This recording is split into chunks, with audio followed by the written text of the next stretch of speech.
ਤੁਸੀਂ ਸਾਰਿਆਂ ਨੇ ਮੇਰੇ ਨਾਲ ਬਹੁਤ ਪਿਆਰੀ ਕੀਤੀ। ਅੱਲਾ ਪਿੱਛੇ ਨਾ ਇਦਾਂ ਦਾ ਤੁਹਾਡੇ ਵੱਲੋਂ ਐਕਸਪੈਕਟ ਨਹੀਂ ਕੀਤਾ ਸੀਗਾ ਕਿ ਮੇਰੇ ਨਾਲ ਤੁਸੀਂ ਇਦਾਂ ਕਰੋਗੇ। ਅੱਲਾ ਪਿੱਛੇ ਜਾਣਦਾ मैं कितना नहीं आई हूँ।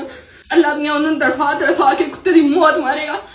अस्सलाम वालेकुम जी। हाँ जी मैं अलीजा सहर। हाँ जी मेरे बारे बहुत सारिया अजकल गल्लां बातां हो रही, बहुत ज्यादा मैनू भंडिया जा रहा वा। सारी इस बारे मैं डिटेल नाल बनाउण लगी हाँ। सारा डिटेल नाल तुहानूं दसांगी। जिहड़ा बंदा वा उहदी डिटेल भी मैं मैंशन करांगी। जद नाची पैना जद नंगा ही कर छड्डिया ना ते घुंड कादा ते हाँ जी जिद्दां ना